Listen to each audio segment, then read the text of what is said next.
The wind was screaming. Not whispering, screaming like the forest itself was alive and angry, tearing through the trees as if trying to rip her from the earth. Lyria ran barefoot through snow that bit deep into her skin, the frost cutting her feet open, blood painting a trail behind her like a curse she couldn't outrun. The cold didn't matter. The pain didn't matter. Only the sound behind her did, the rhythmic pounding of paws, the echoing howls rolling through the darkness like thunder breaking across the heavens. They were coming for her. Her breath tore through her lungs in sharp bursts, fog spilling from her lips as she stumbled over roots slick with ice. The moon, swollen, merciless, stared down like an unblinking eye. And somewhere in that pale light, she swore she could still hear his voice. Deep, cold, final. "You are no longer one of us." Those words cut deeper than claws ever could. The storm answered him, slicing wind through her hair, tangling it across her face, blinding her. She didn't stop. Couldn't. Each step was a defiance. Each gasp a scream against the rejection that had shattered her world in a single night. Snow turned to mud beneath her feet as she reached the ridge. Her heart hammered, a wild rhythm caught between human panic and something else, something ancient and untamed that clawed beneath her skin, begging to be freed. A flash. Just a flicker of silver beneath her veins. She froze mid-stride, her body convulsing, a sharp pain surging up her spine like lightning-made flesh. Her vision blurred. For a second, the forest seemed to tilt, trees bending, shadows twisting. She gritted her teeth, pressing her hands against her chest, desperate to smother that dangerous heat pulsing inside her. No, not now, not again. She could feel it stirring, that thing they feared, that thing they cast her out for. The forbidden power she didn't ask for, didn't understand, didn't want. Her father's bloodline. The curse that whispered in her bones. Another howl cut through the night, closer now. Lyria gasped, tearing forward, the pain of transformation threatening to split her apart. Her vision sharpened unnaturally, every snowflake glowing with eerie clarity. She could smell them, the pack, her pack, the scent of wet fur and rage, of betrayal and bloodlust. She stumbled, her foot catching a rock half buried in the snow. The world spun. Her body hit the ground hard, a sharp crack, her ankle twisting, pain flaring bright and raw. She cried out, clawing at the frozen earth, her fingers sinking into icy mud. "Get up," she whispered to herself. "Get up, damn it." But her body trembled, weak, torn between wolf and woman, between everything she was and everything she refused to become. The sound of pursuit grew louder, snarls, growls, the crunch of paws through snow. They were seconds away. She could hear them breathe, smell their hunger. She dragged herself toward the edge of a ravine, snow melting against her burning palms. Her body was slick with sweat and blood. Every muscle screamed. And then with one desperate pull she slid down the slope, tumbling through frost and mud, the world blurring into streaks of white and black. When she hit the bottom, silence swallowed her whole.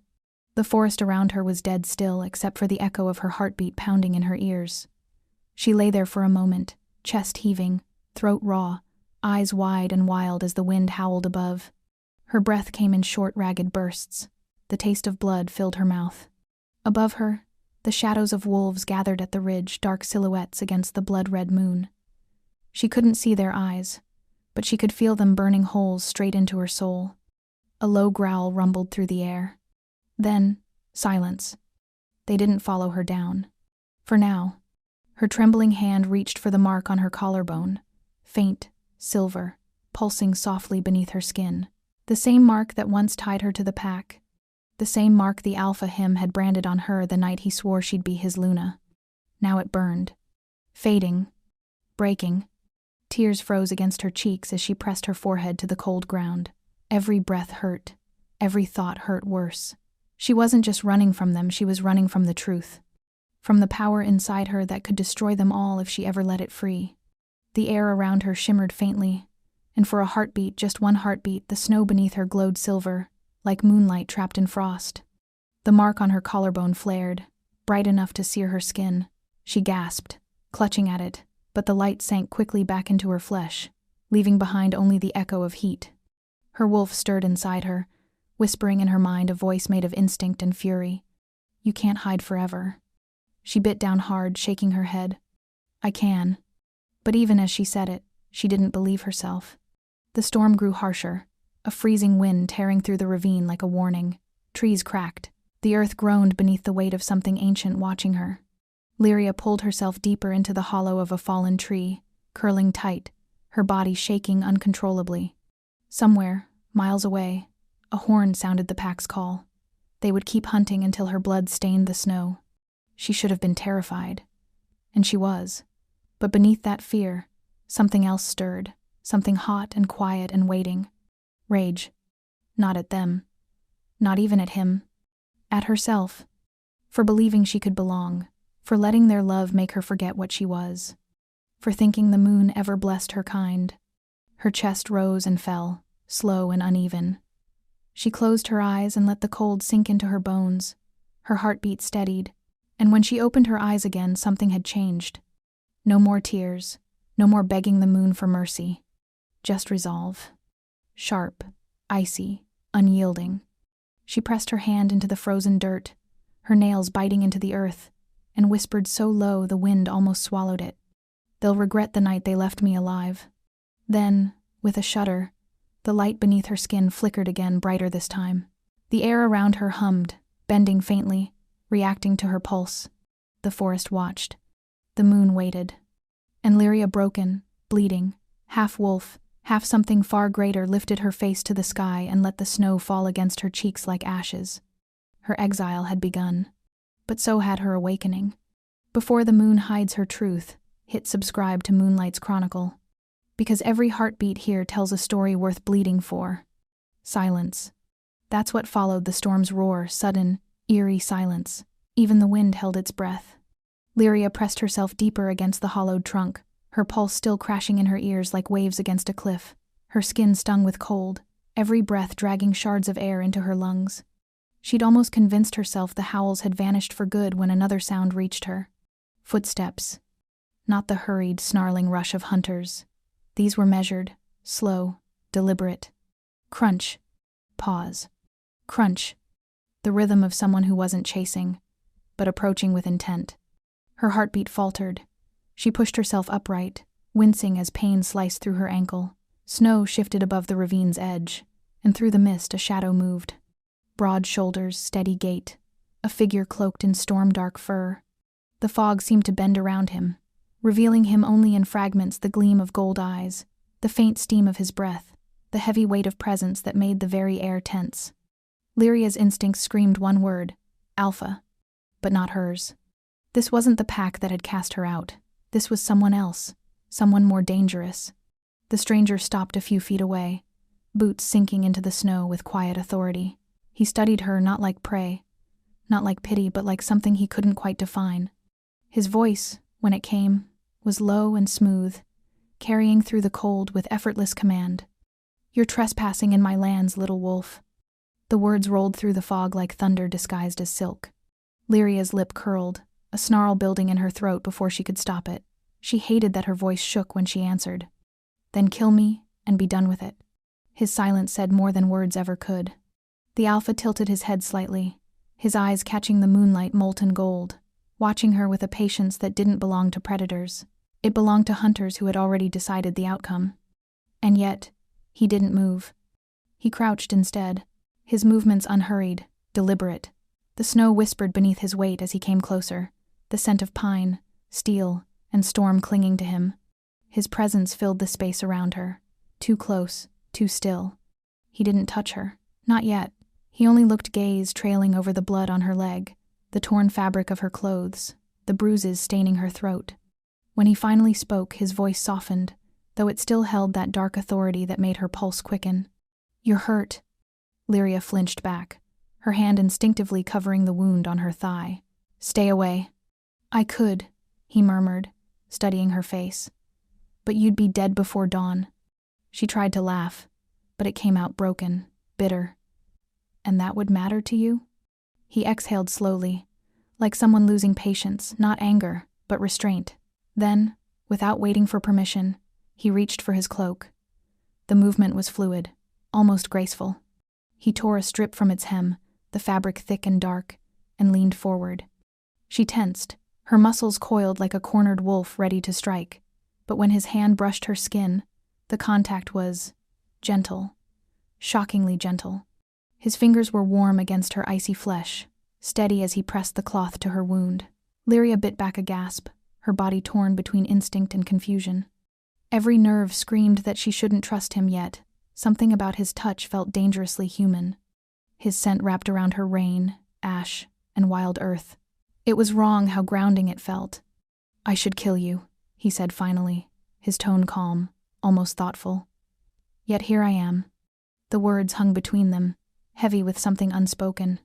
Her voice trembled, but she met his gaze. "Then why don't you?" He didn't answer immediately. His golden eyes flicked to the mark on her collarbone, faintly glowing through the grime and blood. Recognition flickered there, sharp and brief, like a blade glinting in firelight. He knew what she was, or rather what she shouldn't be. "Because I've seen wolves die," he said finally, "and none of them looked at death the way you do." She blinked, confused, her lips parting, but before she could speak, he pulled the knot tight, binding the cloth around her wound. His hands were steady, unhurried. When he drew back, she caught a better glimpse of him, tall, broad, his dark hair damp with melted snow, his jaw marked with faint scars. Power rolled off him, quiet but absolute. Everything about him screamed danger, yet the danger didn't frighten her the way it should have. It fascinated her. "Who are you?" she whispered. He stood, towering over her now, the shadows swallowing half his face. "Kale," he said simply. "Alpha of the Shadowfang." The name hit her like a blow. She'd heard stories every pack had.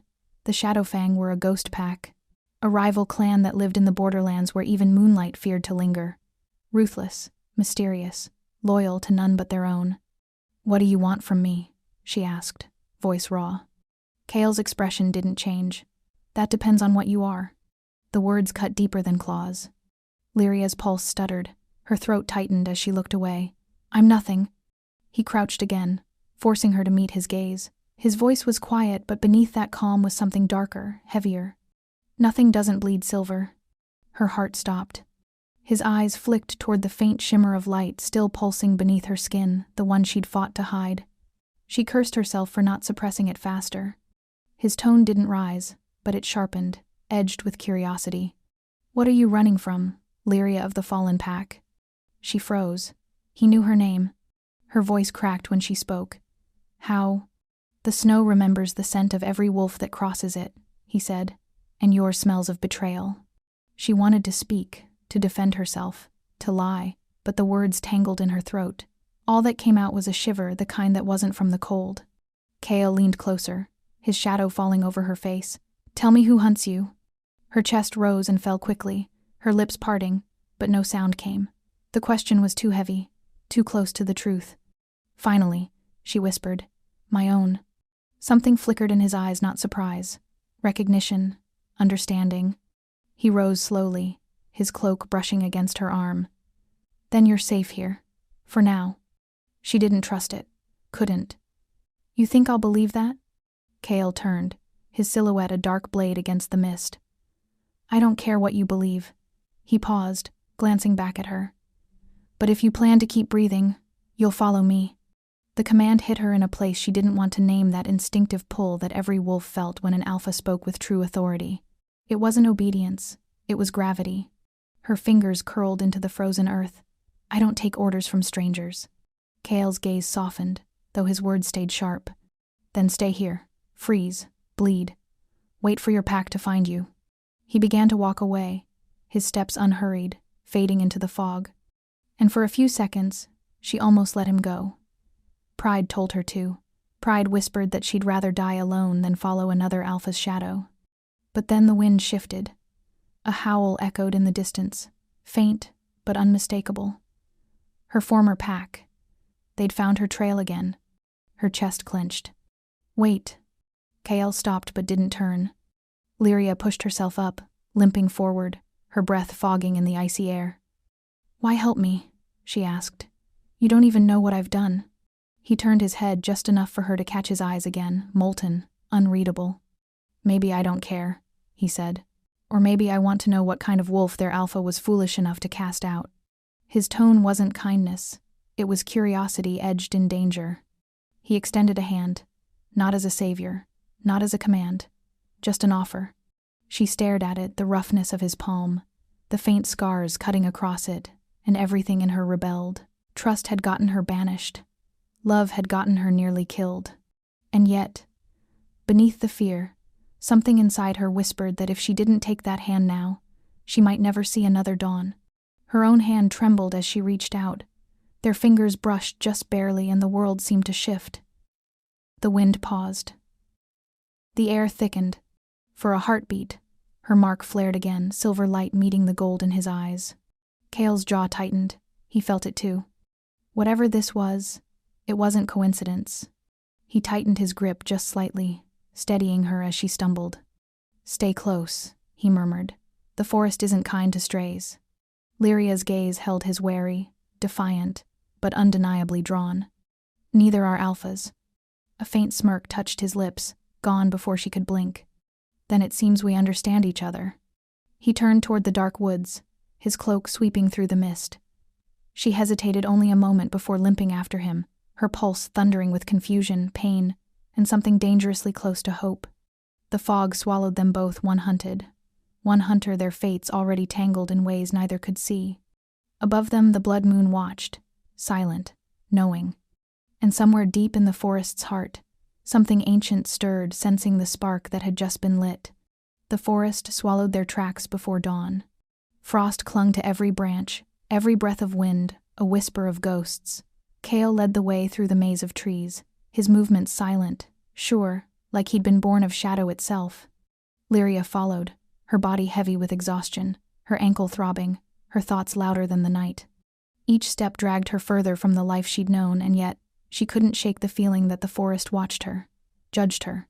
Snowflakes melted on her skin, leaving cold trails down her cheeks that could have been tears if she'd had any left to shed. When her knees finally gave out, Cale caught her before she hit the ground. His hands were firm, steady. No words, no comfort, just quiet strength that didn't demand anything in return. He carried her the last stretch, his heartbeat steady beneath her ear. She wanted to hate the sound of it, but it felt like the only solid rhythm in a world that had fallen apart. Then darkness claimed her. The first sound she heard when she woke was fire. The slow crackle of it, the soft hiss of sap bursting in the heat. Her lashes fluttered open to dim light, golden and red, flickering across a cavern of stone and fur. The scent hit her next, cedar smoke, earth, and faint iron. She lay on a thick pelt spread over smooth rock. Her wound had been cleaned and bound. Her clothes, though torn, were dry. The ache in her leg throbbed, but the sharp edge of pain had dulled. Someone had tended to her carefully. Someone was watching her. Her gaze shifted, and there he was. Cale sat in the corner, half in shadow, his back to the wall. No cloak now, bare skin marked by scars that glimmered faintly in the firelight, each one a story, written in silence. His posture was relaxed, but his eyes weren't. They followed her every movement, not predatory, observant. He didn't speak, neither did she. For a long moment, there was only the fire between them, its glow catching in the gold of his irises like light reflected off molten metal. When she finally found her voice, it came out rough, barely above a whisper. "Why help me?" He didn't move, didn't blink. His jaw flexed, the muscles in his shoulders shifting as he exhaled slowly. "Because I know what it means," he said, voice low, almost too soft for his size. "To be hunted by your own." The words cut through her defenses like blades wrapped in truth. Her throat tightened. She looked away, her gaze falling to the fire. The heat licked her palms as she reached toward it, but she couldn't feel it. Not the warmth, not really. Not anymore. Flash. The council's hall, the scent of incense and fear. Her pack's elders sitting high above her, cloaked in judgment. Their eyes had burned with the same fire that now reflected in Cale's. But there was no compassion there, no restraint, only hatred dressed as righteousness. "You brought this on us," one of them had hissed. "The signs were clear. The river turned black after your birth. The crops failed. Wolves fell sick. And then her alpha, her once protector, her once hope had spoken. His words had been colder than any winter. Your bloodline is cursed, Lyria. The moon does not favor your kind. You are no longer one of us." That single sentence had shattered the world she knew. She'd begged. Not for mercy, she'd already given up on that, but for understanding. for someone to see her as more than a prophecy gone wrong. But all she got was silence, and the sound of her best friend's voice, the one who'd promised to stand by her, whispering the final betrayal. "Forgive me, Lyria, but I can't lose everything for you." The memory burned like acid behind her eyes. She flinched, as if trying to push it back into the past where it belonged. Cale's voice cut through the storm of her thoughts. "They said something to you," he murmured, watching the fire. "Something that still eats at you." Lyria's eyes snapped to him, startled. "You think you know me?" His gaze lifted to meet hers. "No," he said quietly, "but I recognize the look." He turned slightly, letting the firelight wash over the scar that ran from his collarbone to his ribs. Jagged, old, healed wrong. You don't get scars like these unless the people who gave them once knew your name. The silence that followed wasn't empty. It pulsed with understanding neither of them wanted to admit. Lyria swallowed hard, her chest tight. "Your pack?" He nodded once, the motion small. "What's left of it?" She frowned, but the weight in his tone kept her from asking more. Cale's gaze drifted to the flames again, and for the first time since she'd met him, his mask slipped just slightly. "I had a mate," he said, voice softer now, almost reverent. "She died because of me, because I couldn't protect her from what hunts us all." Lyria didn't breathe. He didn't elaborate, and she didn't ask. There was a sacred kind of pain in his voice, the kind you don't touch without bleeding too. After a long pause, she whispered, "So, now you help strays?" He glanced at her, the faintest hint of a smile that wasn't really a smile. "No, I just don't kill those who remind me of ghosts." Her heart twisted at the words. She turned her face away, blinking hard. "You shouldn't have saved me," she murmured. "You'll regret it." Cale's reply was a quiet rumble that sent a shiver down her spine. "You sound like someone who's already decided her life isn't worth saving." Her jaw tightened. "Maybe it isn't." He rose then, his height filling the space, his shadow spilling across the stone floor. The firelight cut along his muscles, tracing the lines of a man forged from violence and grief. "Then prove me wrong," he said simply. The challenge lingered in the air, thick and dangerous. Lyria wanted to snap back, to reject his words, but her body betrayed her chest rising too fast, her pulse hammering too loud. There was something in his voice that reached past her pride, past her pain, something that made her want to fight again. But she couldn't. Not yet. Instead, she turned her gaze inward, back to the weight of her secret. The silver glow beneath her skin pulsed faintly, hidden by bandages and willpower. It was the reason she'd been hunted, the reason she'd been cast out. No one was supposed to know she carried that power, the mark of the first moon's heir, the bloodline long thought extinct. A curse, they'd called it. A blasphemy. Her mother had died protecting it. Her father had died denying it. And Lyria, she'd survived by pretending she was ordinary, until the night the truth burned through her skin. She blinked hard, dragging herself back to the present, back to the quiet den and the Alpha who now stood before her, a stranger with his own ghosts. Cale poured water into a small stone cup, offering it to her. His hand was steady, his gaze unreadable. She hesitated, then took it. Their fingers brushed again, and that same strange current rippled between them, silver meeting gold, power meeting restraint. He felt it. She knew he did. For a moment, the world narrowed to that contact, a heartbeat too long, too heavy. She pulled away, the motion quick, defensive. "I don't need your pity," she said, her voice rough. Cale's expression didn't change. "Good, I don't give pity." He turned toward the entrance, where the faint light of dawn painted the fog in pale hues. "Rest. You'll need your strength." "For what?" she asked. He paused, glancing back over his shoulder. "For when they come looking for you." Lyria's breath hitched. "You think they'll dare step into Shadowfang territory?" He gave a small, humorless smile. "They will if they fear what you carry more than they fear me." Her stomach turned to ice. Cale stepped closer, his voice dropping lower, quieter, almost a growl, almost a promise. "Tell me, Lyria, what are you really?" Her lips parted, but no sound came. The question hung in the air like a blade between them, sharp, glinting, inevitable. And for the first time since her exile, she realized she didn't have an answer she could live with. Outside, the first wolf howl of morning broke across the horizon. Low, distant, warning. Kale's eyes flicked to the den's entrance. They're closer than I thought. Lyria's pulse quickened, fear mingling with something else, something darker. Because as much as she dreaded being found, part of her wanted them to come, wanted to stop running, wanted to make them pay. The thought terrified her almost as much as the power burning under her skin. She pressed a trembling hand over her heart, whispering to herself, or maybe to the moon, "I don't know who I am anymore." And from the shadows, Kale's quiet voice answered, "Then let's find out before they do." The air in the mountain thins, each breath slicing through her lungs like glass. The further Kale leads her into the dark, the louder her heartbeat becomes, echoing against the cavern walls like a second pulse in the stone. Outside, the forest had been quiet, fearful even. But here, beneath the mountain's bones, the air trembles as if it remembers something older than the wolves themselves. Lyria's bare feet press against cold stone. Her steps falter. "Why are we here?" she whispers, her voice catching in the hollow stillness. Kale doesn't answer. He moves like a shadow that belongs here, like the dark knows him. The dim torchlight barely touches his face, but his eyes glow faintly wolf gold, soft and burning. He stops before a slab of rock carved with spiraling symbols, ancient, pulsing faintly as though something alive sleeps beneath. "This place," he murmurs, "was forbidden before any alpha drew breath. It's where the first moon chose her flame." Lyria blinks, sweat mixing with the dirt on her temple. "Her flame?"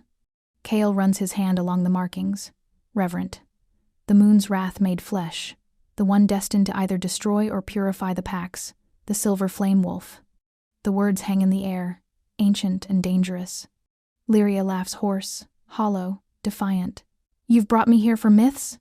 Kale's head tilts slightly, like a predator considering mercy. "You think myths don't bleed?" He steps closer, slow enough that she feels the heat radiating from him. "You think legends don't start with someone running for their life?" She wants to argue, but the walls begin to hum. It's low at first, like wind through a chasm. Then, louder, a vibration deep enough to shake loose dust from the ceiling. Her pulse stumbles. The light from the torch flickers, swallowed by a silvery glow rising from the carvings. The sigils, those spiraling marks, ignite one by one, circling toward her like the closing eye of a storm. Lyria stumbles back. "Kale." But he's not looking at her. He's staring at her hand, her right palm, where light now bleeds through skin. The same symbol carved on the wall burns itself into her flesh, shining brighter than fire. Lyria screams. It's not pain, at least. Not entirely. It's knowing. Every cell, every memory, every lie told about her curse folds into one blinding truth. Her blood wasn't cursed. It was marked. The cave trembles. A gust of air sweeps through, and suddenly she sees them, visions spilling through the cracks of reality. Wolves of silver flame tearing through darkness, an alpha crowned in ash, and a Luna with eyes like hers standing at the edge of a burning field. Then, silence. Kale is beside her, hand gripping her wrist, grounding her. His thumb brushes the glowing mark. "It's real," he says, almost to himself. "You're the Flameborn." She shakes her head, trembling. "No. I couldn't even save myself. My pack, my family, they exiled me. They said I was death walking on two legs. And they were right," Kale says quietly, "but not the way they think." She looks up sharply. His eyes are fierce, steady, full of something she doesn't recognize: belief. "You're not cursed, Lyria. Your power disguised as punishment." His words cut deeper than any blade. She wants to believe them, but the fear in her chest screams louder. The moonlight spilling into the cavern shifts warmer now, not silver, but white fire gold.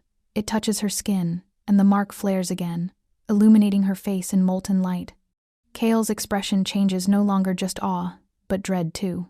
"The flame responds to awakening," he says, voice low. "It doesn't burn for no reason. It burns when destiny calls." Her breath shakes.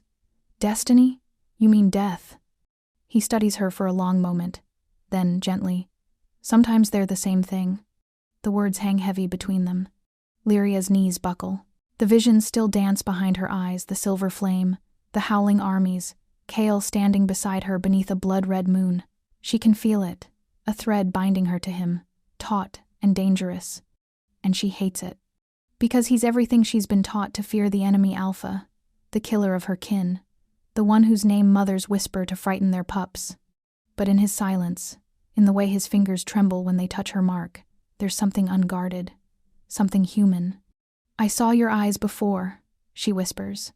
"When the storm hit the ridge. You were there, weren't you? Watching." Cale's jaw tightens. "Yes." "Why?" He exhales through his nose, slow. "Because I saw your flame before you did, and because every vision I've had ends with your scream and the world burning." The cave hums again, deeper this time, resonating with her heartbeat. Her fear twists into anger. "Then why help me? Why not kill me now if I'm such a threat?" Cale steps closer until she feels the heat of his breath. His voice lowers. "Because maybe, just maybe, the prophecy was wrong." The words brush against her ear like smoke. Her mark throbs. The sigils behind her pulse once, then fade into darkness. The glow retreats, leaving them bathed only in the flicker of dying flame. But something has changed. Lyria feels it, the pull in her blood, the way the air itself seems to bend around her. Her wolf stirs beneath her skin, whispering things she can't yet understand. She looks down at her hand. The mark still faintly glows beneath the surface, like an ember refusing to die. Cale turns toward the exit, his voice low and grim. "The council will come when they feel that energy. The mountains have no secrets. You need to decide who you are before they decide for you." She follows him, silent, lost in thought. Outside, the wind howls like memory. The snow falls thicker now, cloaking the forest in pale light. But Lyria no longer feels the cold. She glances once at the sky, the moon, full and watchful. For the first time in her life, it doesn't look distant. It looks alive. Its glow spills over her like a vow whispered across time. Beneath that light, her blood hums. The prophecy has awoken. And though she doesn't yet understand it, a truth settles deep inside her chest. She is not running anymore. Not from her past. Not from her power. Not from him. Before the moon hides her truth, hit subscribe to Moonlight's Chronicle, because every heartbeat here tells a story worth bleeding for. The next dawn breaks like a wound red bleeding through gray. The mountains seem to hold their breath, the stillness before a scream. Lyria can feel it before she hears it. The shift in the air. The whispers. The unease that rolls through the Shadowfang camp like a scent of blood on the wind. They know. Word has spread faster than wildfire, faster than truth. The Flameborn lives. And she is here. The pack that had offered her shelter the night before now moves with wary eyes. The young, the wounded, they huddle closer together, glancing toward her with the kind of fear that once kept her awake at night. Her curse, her mark, her truth. She stands by the edge of the camp, the cold biting at her bare arms. Her hair is still damp from the snow. She stares out toward the tree line, dark and endless, and something inside her whispers that danger is already coming. Cale emerges from his cabin, his face carved from stone. The lines around his mouth are hard, his eyes sharper than she's ever seen. He doesn't look at her at first. He doesn't have to. His presence hums like thunder felt before it's seen. "Rogue patrol spotted at the northern border," one of his lieutenants reports, voice trembling slightly. "They're saying you're hiding a witch, Alpha. They've already killed 2 of our scouts." Cale's jaw tightens. "How many?" 15, maybe more. Lyria's stomach twists. She steps forward. "They're here for me." Cale turns to her then, the full weight of his gaze hitting her like a physical thing. "They're here because fear makes fools brave. You didn't call them." "I brought them," she says. The words tear out of her like a confession. "Wherever I go, blood follows." His silence burns hotter than anger. Then, a distant howl rises, a sound that splits the mountain air. It's not the call of a hunt, it's war. Cale doesn't hesitate. "Form the line." The camp explodes into motion, wolves shifting, bodies crashing through the snow as armor is strapped, weapons drawn. Lyria watches the pack she doesn't belong to move with deadly coordination. Their loyalty to Cale is instinctive, unquestioned. But when she steps closer, they falter, eyes dart. A low growl ripples through the ranks. "She's the reason they're coming," someone shouts, a young wolf, voice sharp with fear. "She'll doom us all." Lyria freezes. It's the same tone she remembers from the night she was cast out. That same mix of panic and disgust. Cale's growl cuts through the noise like a blade. "Enough." He steps between her and his men, his presence swallowing the space. "She's under my protection." The words strike the air with the force of an oath. The pack lowers their eyes, but their fear lingers like smoke. Lyria's throat tightens. She doesn't want him to fight for her. Not again. Not if it'll cost him his pack. "Kael," she starts, but the sound of snapping branches drowns her out. The rogues are here. Dark shapes break through the tree-lined wolves with matted fur and blood on their teeth. Their eyes burn red, their breath steaming in the cold. At their head is a massive black wolf, his fur streaked with gray. His human voice cuts through the chaos like broken glass. "Shadowfang," he bellows. "Surrender the witch who bears the flame, or burn with her." Lyria's hands shake. The mark on her palm pulses, hot and hungry. She steps forward instinctively, but Kael's hand shoots out, barring her path. "You stay behind me," he says, his tone iron. She meets his eyes gold fire meeting silver fear. "If I hide, they'll never stop. They'll hunt until there's nothing left." Before he can stop her, she steps past him. Snow crunches under her feet, her breath curls like smoke. Every eye, enemy and ally, fixes on her as she walks toward the border, her blood humming louder with every step. "I am not your enemy," she calls out, her voice trembling but clear. "I didn't ask for this power." The rogues laugh, a harsh, cruel sound. "Power doesn't ask for permission, girl." They lunge. Time fractures. Kael roars, shifting mid-leap, fur exploding from skin in a blur of black and silver. He collides with the first rogue, sending snow flying. Claws meet claws, teeth flash. The clearing becomes chaos, growls, screams, the sound of bodies hitting frozen earth. Lyria backs away, heart hammering, the pulse in her palm blinding now.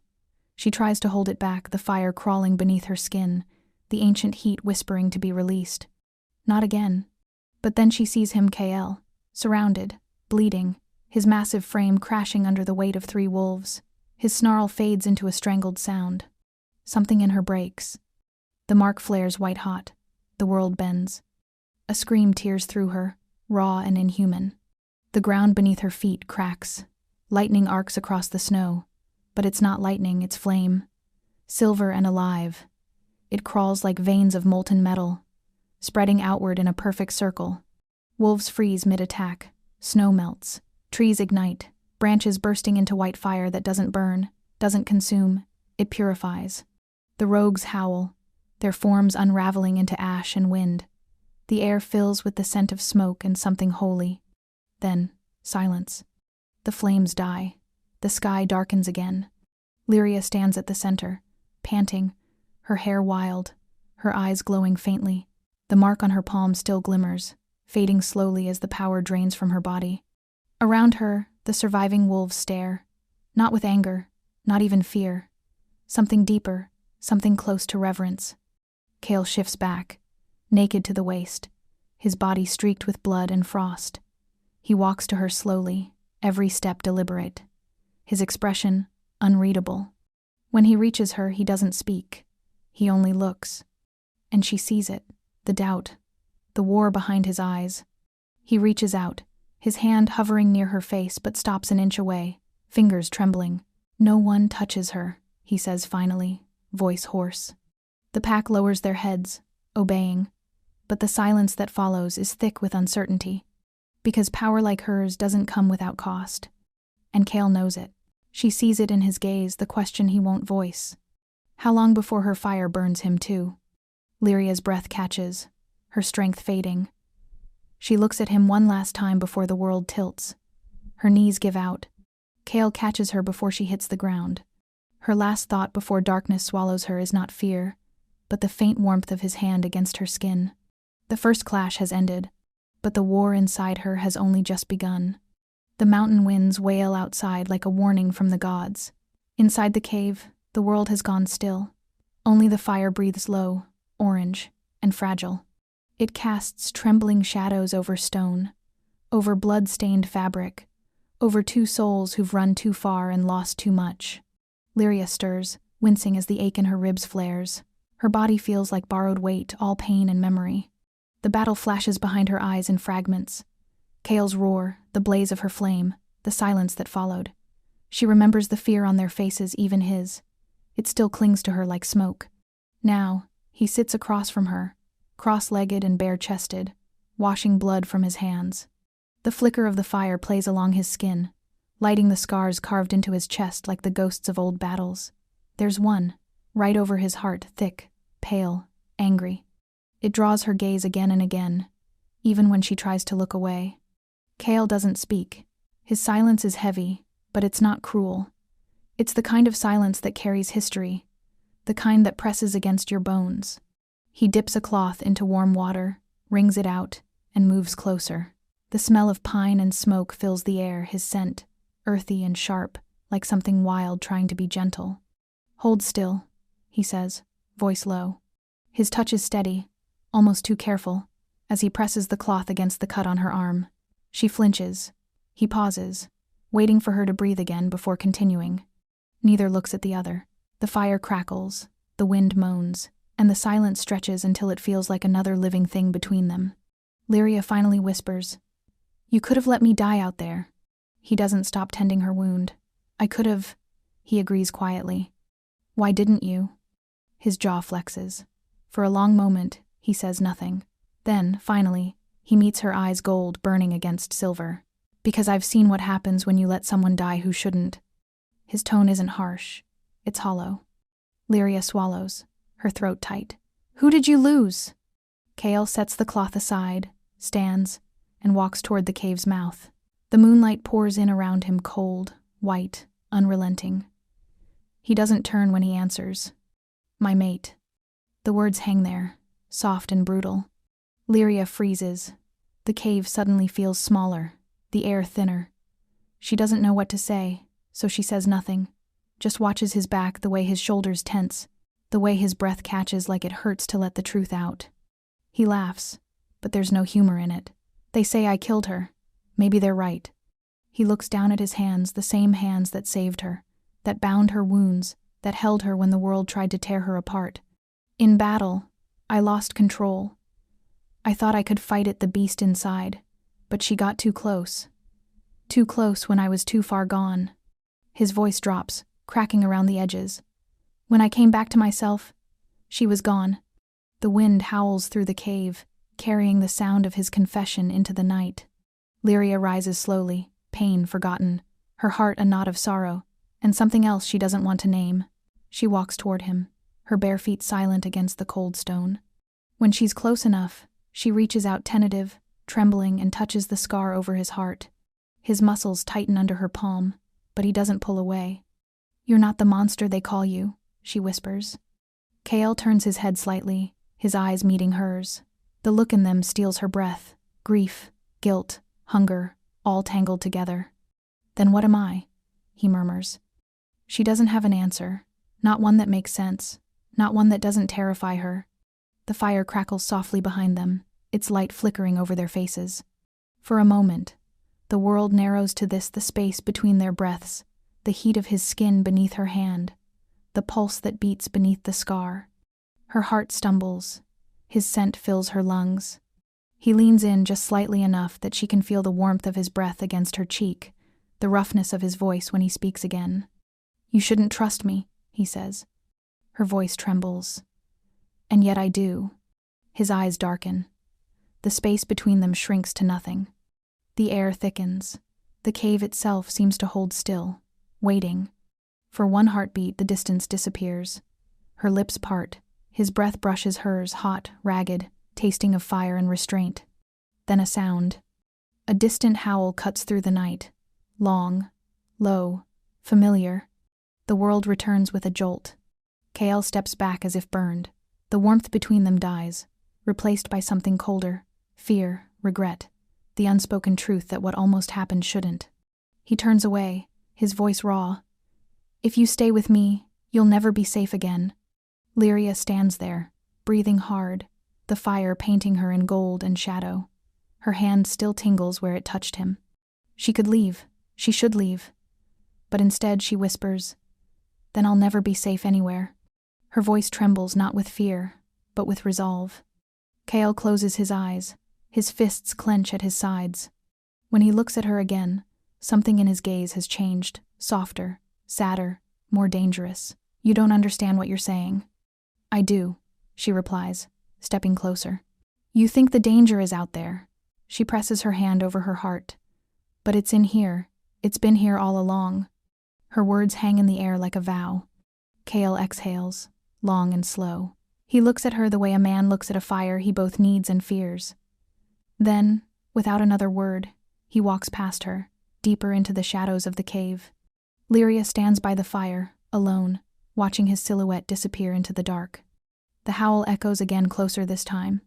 She wraps her arms around herself, the cold seeping in, but her mind burns with the heat of what almost was.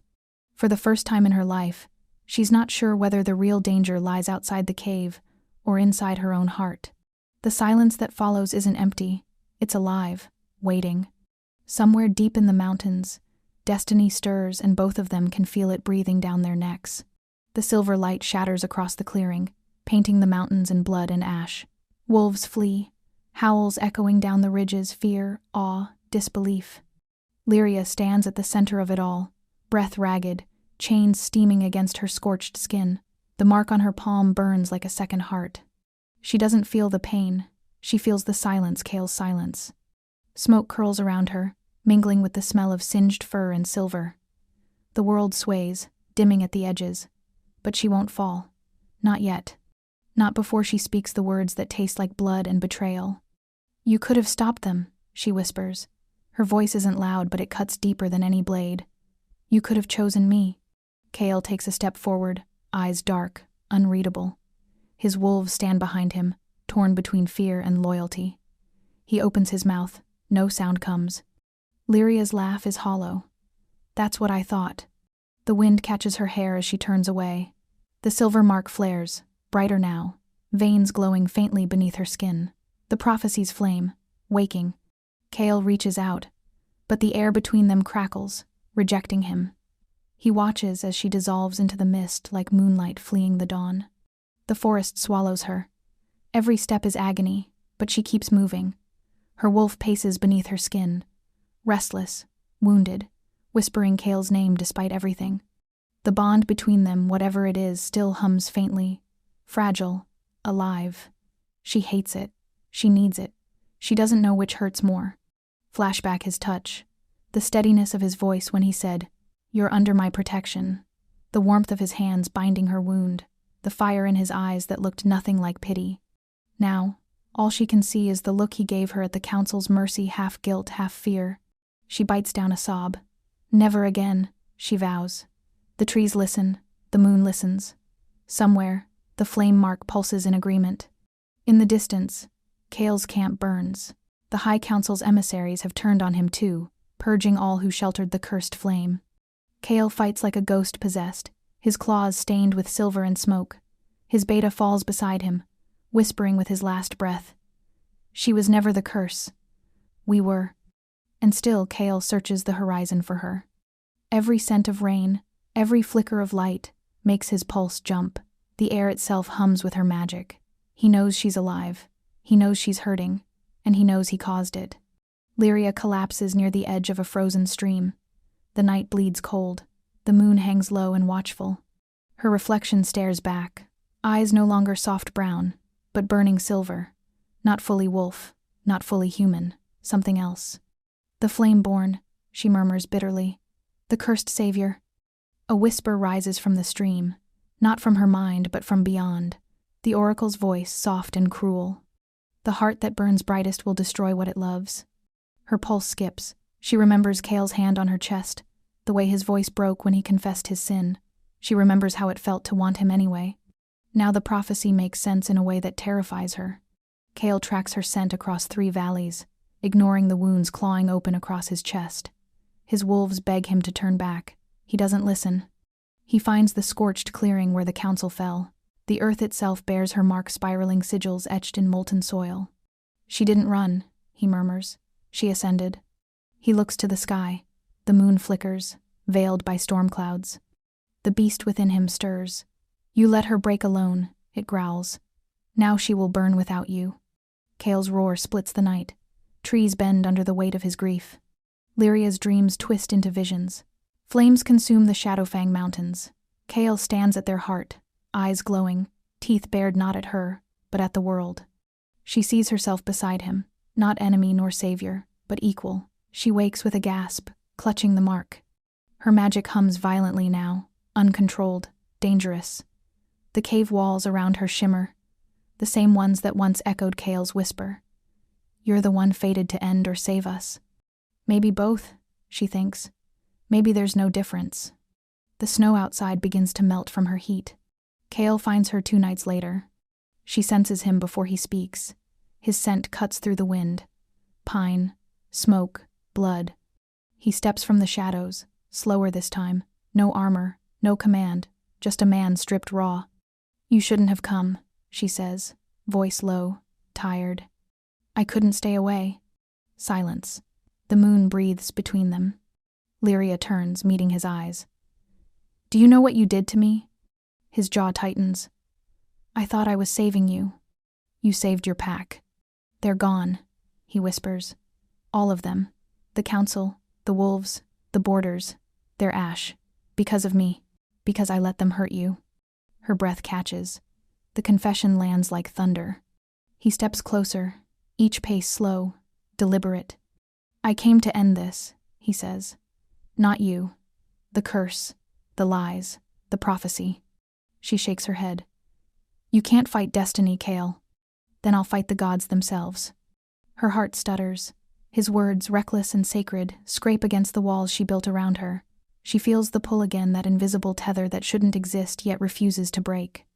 I don't know if I can forgive you, she breathes. Then hate me, he says, voice breaking. Just don't walk away again. She hesitates. 1 heartbeat, 2. Then she moves toward him, not away. Their foreheads touch. The world holds its breath. He smells of battle and loss. She smells of fire and rain. You said you killed your mate, she whispers. Maybe this is the gods' punishment. Maybe I'm your second chance or your last mistake. His hand rises, rough thumb brushing her cheek. Maybe both. Her pulse thrums against his wrist. The air between them burns. The mark on her palm glows faintly, mirrored by a scar along his chest, the same place her hand rests. The symbols align, pulse sinking. For the first time, it doesn't hurt. Above them, the moon splits the clouds, silver spilling across their faces. The wind howls through the valley like a song of warning. Somewhere far below, the remnants of the council stir the old powers, sensing a shift they cannot control. The oracle's voice returns, echoing in both their minds.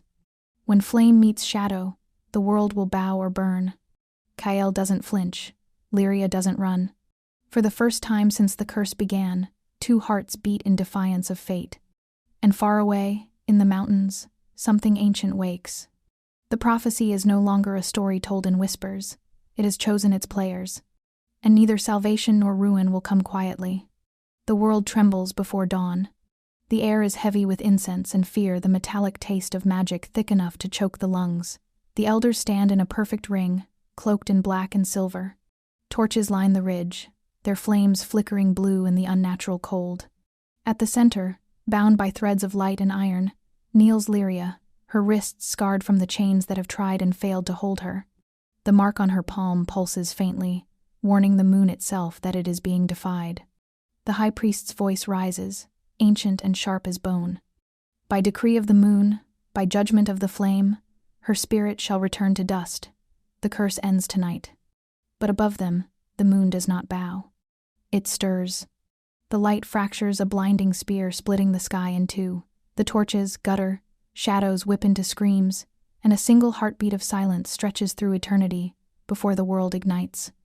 Lyria's scream is not of pain. It's a roar ancient, sacred, and terrible. The air explodes outward, a hurricane of molten light. The circle of elders is thrown to their knees, their silver runes melting into the dirt. The threads binding her wrists snap like spider silk. She stands, shaking, gasping, eyes no longer human. Silver flames crawl up her skin like living veins of light. Her wolf rises within her, not the frightened creature that hid in the shadows, but the one that was always meant to burn. Her body blurs, bones reshaping, muscles shifting, a transformation not of flesh but of essence. And then she is. A silver wolf crowned in living fire, her mane glowing like molten glass, her eyes 2 full moons burning in the dark. When she howls, the mountains answer. The sky cracks open. Kale's chains rattle in the distance. He strains, blood streaming down his arms, until something inside him, the beast he's feared for years, surges awake. The chains snap. He shifts mid-motion, fur erupting like smoke and shadow. The black wolf of legend, towering and relentless, races through the fire toward her. The battlefield becomes an inferno of sound and motion, fire against darkness, prophecy against control. The elders summon shadow wraiths from the soil, but the moonlight burns them before they can touch her. Lyria moves like the flame itself, graceful, wrathful, unstoppable. When Kael reaches her, their power collides. The ground shatters beneath their paws. The night bends. For one brief moment, all creation seems to pause, watching, waiting. Then, together, they turn on the council. The battlefield is chaos. Wolves clash in streams of blood and light. The sky rains embers. The earth trembles beneath each roar. Kael fights beside her, a phantom in the storm, striking down anything that dares to reach her. But even in the frenzy, he feels the shift, the energy building inside her. Dangerous and limitless. He knows what's coming. He can taste it in the air. Lyria. He growls through the bond, voice raw, desperate. If you release it, there'll be nothing left of you. She turns toward him, eyes blazing. Then I am already nothing. Her flames surge. The silver inferno spirals outward, consuming the wraiths, the elders, the altar itself. The night burns white. Kael lunges into the heart of the fire, his shadow wrapping around her light, anchoring her, grounding her before the magic devours everything. When the flames fade, the world is still. The battlefield lies in ruin, mountains split, rivers boiled dry. The torches are gone, replaced by a faint glow radiating from her fur. Lyria collapses to her knees, panting, steam rising from her skin as her body shifts back into human form. The mark on her palm, once a curse, now pulses steady, calm, alive. Kael limps toward her, half-shifted, fur torn and matted with blood. He kneels beside her, trembling fingers brushing soot from her cheek. You stopped it, he whispers. You did it. She shakes her head weakly. No, I ended it. Her eyes flick toward the last surviving elder, crawling through the dirt. The man's voice cracks like dry leaves. You've doomed us all. The flame can't exist without its vessel. Lyria rises, slow, deliberate. The moonlight curves around her like armor. Then it will learn to exist with me. The last chains fall away from her soul. She feels it, the surge of freedom rushing through her blood like lightning, the divine clarity of choice. For the first time in her life, she belongs to no prophecy, no curse, no alpha. Kael watches her, awe breaking through the exhaustion in his eyes. You're not what they said you were. Lyria turns to him, fire dimming to a steady glow. No, I never was. They needed me to be a monster so they could sleep at night. Her gaze hardens. But I am not your sacrifice. The declaration ripples through the valley, through the bones of the world. The moon flickers, acknowledging her as its equal, not its servant. Kael lowers his head, unable to speak. The weight of her words presses against him, both salvation and punishment. He had spent his life serving fate, obeying the will of gods and ghosts, protecting what was already broken. She had done the opposite. She'd burned it all to start again. He looks at her now, the woman, the wolf, the flame. Not a weapon, not a curse, a beginning. And he loves her. Not with the desperation of a man clinging to redemption, but with the reverence of one who finally understands what it means to kneel before power without fear. Lyria stumbles. The light within her flickers, draining. Kael catches her before she hits the ground. Her skin is burning hot, too hot. The mark is fading. No, he whispers. Stay with me. Don't you dare leave me now. Her lips move, barely a whisper. I wasn't made to last, Kael. The flame was never meant to stay in one body. His grip tightens. Then I'll carry it. I'll carry you. She smiles weakly, tears catching the firelight. You already do. Her hand finds his, pressing it against her chest. The mark transfers the light pouring from her skin into his, searing through his veins. He gasps, eyes wide, the fire taking hold. Lyria's voice softens. Now you'll know what it feels like to burn and survive. Her body collapses into light, dissolving into 1,000 silver embers that rise into the night sky. The flames vanish, leaving Cale kneeling in the silence, his hands trembling, his chest glowing faintly where the mark now rests. Around him, the battlefield begins to heal. The air grows still. Grass pushes through the ashes. Her presence lingers in the wind, brushing his cheek, whispering not words but feeling, freedom, love, fire. He looks up at the moon, half expecting it to turn away again. But it doesn't. It shines brighter as if bowing. The elders are gone, the prophecy rewritten, the old laws undone. But Cale knows this isn't peace, not yet. The flame burns inside him now, uncontained. He feels her pulse in his veins, her strength, her fury, her tenderness. He stands, alone among ruins, and howls not in grief, but in promise. She is not gone. She is everything. The howl carries across the valleys, echoing through packs and mountains, reaching even those who once cursed her name. And somewhere, deep within the wind, the flame answers back. Cale walks toward the mountains where the moonlight bends the strongest. His shadow stretches behind him, no longer haunted but haloed in faint silver fire. The legend begins to take root before the ashes cool. The alpha who carried the flame, the woman who defied the gods, the love that remade the moon. And in the distance, thunder rolls. Something stirs beyond the veil, the old magic shifting, testing its new master. Cale lifts his head, unafraid. "You took her body," he murmurs. "You'll never take her soul." He spreads his claws, and the light answers. The wind grows quiet. The stars flicker like eyes watching, remembering. And then, faintly, from the heart of the storm, comes a whisper that sounds almost human, a voice only he can hear. The story isn't over. He smiles. Not the smile of a conqueror, but of a man who finally understands that love, true love, doesn't end in fire. It becomes it. As the dawn rises, the mark on his chest glows once, then settles into stillness. The prophecy fulfilled. The curse broken. The flame reborn. And in the echoing silence that follows, a single heartbeat answers from beyond the veil. The battlefield sleeps beneath the weight of silence. No growl, no breath. Only the slow crackle of dying embers licking what remains of the sacred circle. Moonlight drapes the ruins like a shroud. The ground still trembles faintly, remembering what it just witnessed, love turned weapon, destiny unbound. Lyra lies among the ashes, her skin silvered by frost and flame. Her hair fans across the scorched earth like a halo forged from night itself. Beneath the quiet, something pulses faint, defiant her mark. It glows with a rhythm not her own, a heartbeat tethered to another. Cale kneels beside her, the alpha who defied gods and council alike. His hands, trembling and blood-stained, hover above her chest as if afraid that touching her would shatter what's left of her.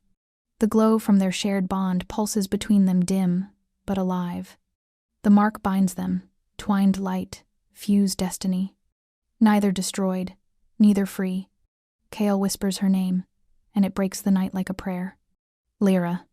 Her lashes flutter, her lips part, her voice raw, barely a whisper slips through the ash and smoke. "Is it over?" He can't answer. He looks around at the hollow sky, at the smoldering horizon, and knows that peace is only the quiet between storms. Because where the fire ends, shadows wait. The mark between them brightens, faint threads of light stretching from her heart to his, a pulse of something ancient and watching. Then it tightens. She winces, clutching her chest. "Cale," it burns. The glow sears brighter, silver and crimson. Her eyes, half open, reflect the moon's fractured light. The scent of ozone thickens, the air hums. And in that charged stillness, something older than time whispers through her bones, not her voice, not his, but the echo of prophecy. The alpha who claims the flame shall bear its burden. Cale stiffens, his jaw tightens. What burden? The whisper curls around them like smoke, dissolving into the wind. Only silence replies. Her gaze drifts toward him, faint, tender, unguarded. "You chose me." He nods once, the truth heavy in his throat. Always. And yet, there's fear in his eyes, not of her power, but of what it demands. Lyra's breath trembles. She reaches for his hand, her fingers brushing his skin. A faint shimmer passes through their bond, a promise, a warning. The light coils, then sinks beneath her skin. The fire dies out. The world exhales. Her body stills. The glow fades to a whisper. Kale calls her name again, softer now, like he's trying to wake a memory. Lyra. But only the night answers him. The moon hangs heavy overhead, watching in silence, its light now fractured, dimmed, as though it too mourns the cost of her freedom. Wind moves through the valley, carrying the scent of scorched earth and sorrow. A few surviving wolves lift their heads, their eyes gleaming with something more than fear, reverence. They witnessed a goddess born in blood and fire. And now, she sleeps. Kale stays there long after the fires die. His shadow stretches beside hers, two silhouettes framed in ruin. The mark on his arm throbs faintly, echoing her heartbeat, reminding him she's not gone, not truly, just beyond reach. Somewhere between death and destiny. They called her cursed. They called her barren. They chained her, silenced her, burned her name into legend. And still, she rose. Not as the Omega they buried, but as the fire they could never contain. Now the prophecy lives again, coiled in the quiet, waiting. Because a bond like theirs never ends, it only changes shape. And when she wakes, the world will have to choose. Will it kneel to her, or burn beneath her moonfire? Would you have chosen her, or feared her too? If her story stirred something inside you, a spark, a whisper, a defiance you can't name, then don't let it fade. Subscribe to Moonlight's Chronicle. Because here, we tell tales that burn, that heal, that remind you power and love are the same fire. If you're brave enough to hold them. The rain comes first. Soft, relentless, cleansing nothing. It falls over the blackened earth, turning the ashes into rivers of gray. Steam rises from scorched soil, hissing like spirits too restless to depart. The once sacred valley cradle of prophecy and blood is silent now, save for the sound of water meeting ruin. Kale kneels in the mud, his breath shallow, his shoulders trembling under the weight of both storm and grief. The air around him smells of iron and lightning. His hands rest on the still body before him, Lyra's form, motionless, pale beneath the dim light of the drowning moon. Her hair clings to her face, streaked with soot and blood. The glow that once crowned her has faded to embers. She looks almost human now, fragile, breakable, but Kale knows better. He's seen the flame inside her. He's felt its burn. And yet, he fears this silence more than her fire. The storm deepens.